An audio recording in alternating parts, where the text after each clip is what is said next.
This is Training a Gold Player in Standoff 2, the part 2. Today we have May who is stuck in the gold rank with his 60 FPS device. So I'll be training him with 10 best tips and tricks which will instantly boost his skills. We're gonna see if he could finally break through the gold and go all the way up to the master. So I have a YouTube channel. I just wanted to get better at this game. Already watched the previous video on lineup.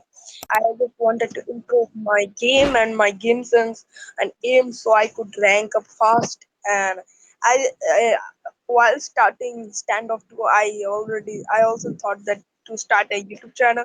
So actually, I need some tips. Okay, then you were asking about the peaks, right? To peak. Yes, One, you and have to go for the training ground and practice. I'll show you how to do it. But in the game, what we do is we do something like a delayed peak. Like how to we do that? delay as much as before peaking. Here is the tip number 1, the delayed peek. So first of all, we have to place the crosshair on the wall and then visualize the enemy. Then picking the angle would give you a better chance of getting the enemy. So basically in the gold rank, players just strafe out of the cover as soon as they hear the enemy and they get down. And that's the reason why we delay the peak. We place the crosshair on the wall and visualize the enemy and then pick the angle to get the enemy. So this would give you a better control over your peak and the better control over your shots so that you get a precise headshot. Yeah, place your crosshair on the wall and then you peek. Like you need to visualize the the enemy and then peek the angle so that Lost you in get accurate shot. wall. Like we should stuck or wide. Avoid is better, like you will be seeing the enemy first, but it depends on how fast you do it and how unpredictably you do it. Tip number 2 is unpredictable peak, where you strafe close and then go for a wide peak from far. Instead of peeking from the same distance, if you peek from far away, you'll get a better angle and you get the enemy. This will also mess with the crosshair placement of the enemy, as they will be thinking that you will be peeking from the shot but you'll be peeking from far. Like enemy is let's say is coming from the side, so you'll be holding this angle. What we usually do is we go like this and we peek, but Yes. what we need to do is we wait like here, we delay the peak, and then when you think that he won't the moment when he thinks like you won't be peeking him, that's the moment when you will be peeking and getting him. I got it. Yeah, then one more thing is like when we do the strafe, it produces sound Like like strafing, like like here. you just Yeah, if you start. strafe normally, it will produce sound of your footstep. So what we do is we do the silent walk sideways. So how? So the tip number 3 is silent peak. So in the lower rank lobby, player doesn't care about their footstep and they tend to give the strafe with the full-on footstep, revealing their position to the enemy even before they peek. That's why you need to use the silent peak. So if you know how to do a silent walk, you have to do it the sideways. You can see it in the video itself. There is no footstep of the enemy peeking towards me, and this is how it looks from our POV. Now let me do a silent peek.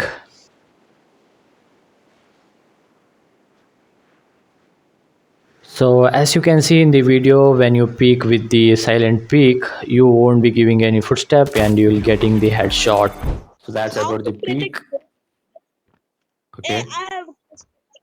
How Yeah. to predict your enemy? He could be like. So how can Yeah. So you see like one. Yeah. One way is like you check where with a jump or something, like you jump and check him if he's there, or you can also one tap and come back to the cover. gonna spot and we're gonna like like this, right? Yeah, you're not going out to get him, like give damage or to kill him. You are just going out so that you get the location. So The tip number 4 is angle holding. So this is how normally a gold player would hold this angle. He would strafe in and out of the cover, exposing himself way too much by moving out of the cover. That's why you need to do this pixel peek by using some crouch in it. Like if you go with a crouch in and out in a circular motion, you'd get a better peek and enemy would not get you. Tip number 5, the enemy spotting. So you crouch like I told you before, and now you see the map and you can see there is two enemy in the map. So we use this trick in the allies match when enemy is camping hard and we doesn't know the location. We jump here to get the location. Now if you see the map, you can find he is camping over here. In the similar way, when holding some certain angles, you have to do the similar thing with the crouch peak like this. You just go out and see if the enemy is there, and if you see the map, you can see the position of the enemy, and you hold for a few seconds before peeking again, and then go for a wide peek to get the enemy. Here is a rough example of it. It's a best combination to use with the tip number 6, the damage play. So let's say if you're up against a good players, then you won't be going for a full kill. Rather, you'll be playing damage game, like you will tap and come back to the cover and never strafe out and go for a full on kill like this. Because since we have like a low end device. You just thought about like that baiting, like uh, so I'm gonna move right and take the kill.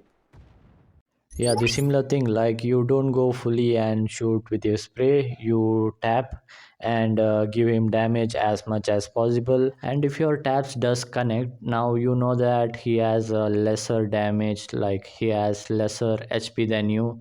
Now you can actually move out of the cover and crouch and get him. And even if he tries to connect all the bullets to you, you'll be still be winning the fight because you have higher HP than him. So you have to play with that mindset.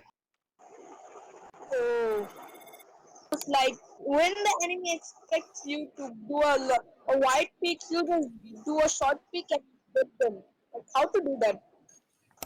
So when to do a short strafe and when to do a wide strafe is completely dependent on the distance of the fight. So general rule says that strafe wide in the close range fight. If there is an enemy over there, you need to strafe wide so that he could not get us in the headshot or one tap us easily. So in the long range fights, we do a short strafe like here. If we are fighting here, we do a short strafe, and also in the pixel fights we do a short strafe so that the enemy could not get us, but we does not do a long strafe in the long range fight. And I only wide strafe in the places like this where there is two cover in the both the side, so you can just move from one cover to the other. So it basically starts like this: I go for a short strafe and fight with the enemy and wait for a few seconds, and then when enemy does not expect me, then I swing a wide strafe from this cover to the other cover while shooting at the enemy. So I do repeat it from here as well. I go for a short strafe, and then when the enemy least expect me, I just strafe from there to here. So this is what I usually do. I think this explains it well. So how to get a kill? Like you go there, you go there, you go. Like how can we get a kill? It's very easy to get position Yeah, because there will be you will be doing one thing. Yeah, I forgot to tell that. This, you don't stand like you don't wait for him in the open even here. Like you don't stay in the open, but you just jiggle peek into the that angle.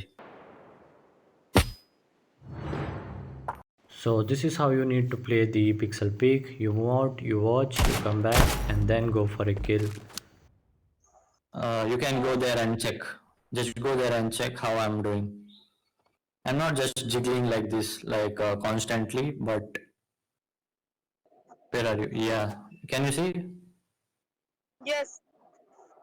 There is a delay, a bit of a delay when I peek. That's how you check angles. You don't keep doing this one like out in, out in, out in. That's a bad way to do it. You do it like this. You go in, you check and go in and wait for 1 to 2 seconds and then peek again and check again.